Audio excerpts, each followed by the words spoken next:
going to look over to this camera over here. If you are somebody out there, okay, that frowns and is grouchy and grumpy about soccer players dancing after they have scored a goal, or about Brazilian soccer players dancing after they score a goal, out of some misguided concept of what sportsmanship is at a World Cup, then I feel sorry for you. I feel sorry for the life that you live that has no joy, that has no love, that has no passion.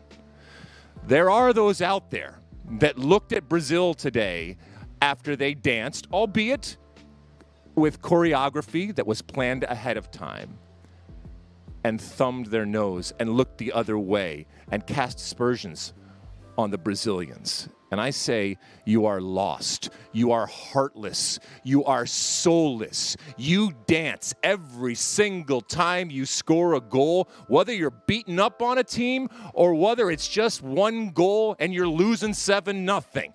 You dance. It is the hardest thing to do in our game, and when it is done, you bet your ass you celebrate. And if you want to dance, if you want to sing, if you want to run around like a crazy person, you do whatever it is that you want to do to celebrate the greatest moment in our beautiful game. Mossy, congratulations to your Brazil team. Thank you. They come away with a 4-1 victory. Lots of positives. And certainly the jogo bonito type of Brazil showed up on the night. But I know you, my friend. I know that there are things that concerned you about the game tonight against South Korea. I will let you have the floor. Thank you for letting me start that off. Overall, I am pleased. After scoring just 3 goals in the group stage, it was nice to score 4 in the first half today.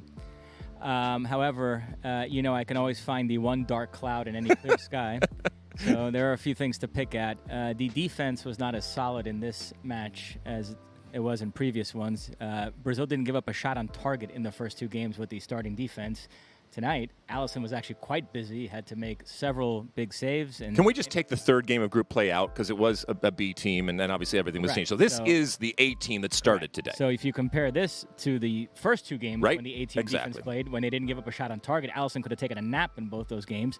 Tonight he was quite busy, lots of saves, gave up a goal. So that's a bit concerning. Number 2, there's still this overriding question about whether Chichi would have the guts to play this lineup against an Argentina, a France. Argentina, they have a set starting lineup, and it's the team they would play whether they were facing Brazil or Zimbabwe. While Brazil isn't like that. They sort of fluctuate between a more pragmatic lineup, more attack-minded lineup. So it does feel like a little bit of fool's gold when you watch them put forth a performance like this against a team like South Korea, because I'm not sure this is the lineup that would play if they went up against an Argentina or France.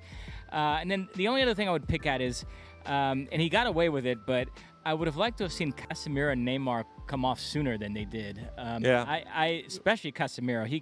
Him having picked up a yellow tonight would have been a disaster. Thank God that he didn't. So that would be one thing I would question on Chichi's part. But no, overall, very pleased. Obviously, that first half was fun to watch. Some of those goals were sumptuous. And we move on. 3 wins away now. A couple things before we leave this game. One, Vinicius, I don't know if it's a resurrection. It's just the rise. Not Vinicius. Excuse me. Richarlison. The rise of Richarlison is just absolutely incredible. If you have followed this player over the last couple of years, from what he was to what he is right now.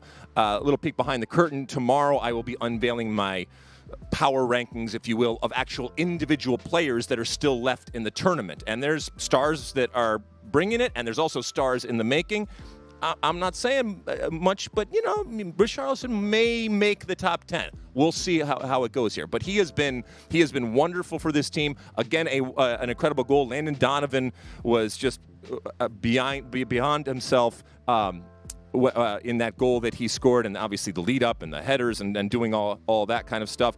Vinicius Jr. gets on the board, and then the Neymar situation. We know missing a couple of games with this ankle injury, didn't look worse for wear, looked fine. Obviously got his penalty. He wasn't trying to do too much, but he still was dribbling and doing all those different things that you want. So I think it's And by the way, I think it affirmed to a lot of us that you not only have an incredible team in Brazil, but you also have the best goalkeeper in the world. Yeah, he's certainly up there in the conversation. He is phenomenal. You know, people still ask me about Alisson versus Ederson. And Ederson, maybe you have the best two goalkeepers in the world.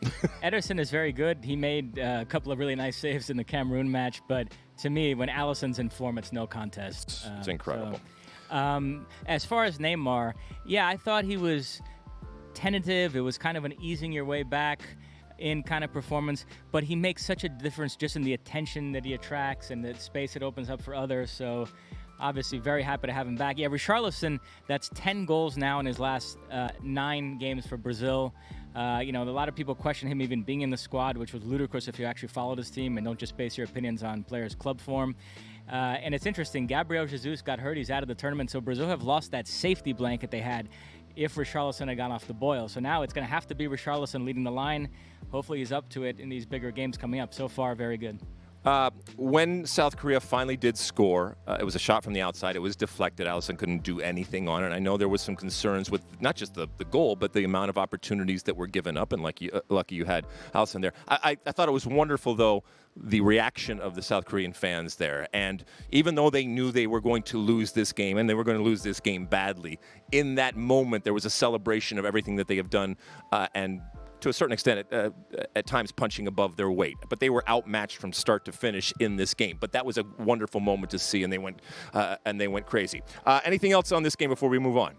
Well, just to echo that, South Korea, what a likable team. Yep. Maybe the most likable player in the world in Son Heung-min. But to hop back to Brazil for 1 second, you mentioned Vinicius Jr. You know, up to now, his Real Madrid form hadn't quite translated with Brazil, but in this World Cup it has. I've actually been quite pleased with his play. In the first game, he was involved in both goals. He took the shot that the goalkeeper parried, and Richarlison put in the rebound, and then he assisted Richarlison on that crazy acrobatic goal. The second game against Switzerland, you might recall, he scored a goal that was called back because of an offsides.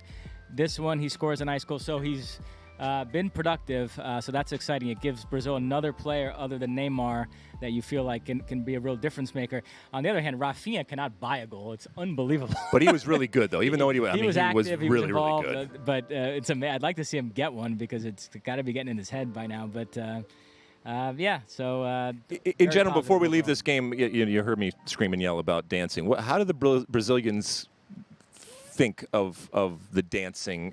Do they think that is there any type of embarrassment or shame when you're beating up on a team and doing it? I thought it was a bit much. Really? Yeah. It just took too long, was way too choreographed. I mean, I thought it was, all right, so it's not the dancing, it's the choreography. Yeah, I thought I was watching the U.S. women, against Thailand. And right. Oh, my God. They have 10 different dances, evidently, that they have obviously choreographed, and they're putting them out. They hadn't had a lot of goals to do that. I now know why we lost to Cameroon. They've been spending all their time in practice, working on the dancing. Like I said, you score, you can dance. All right, the other game.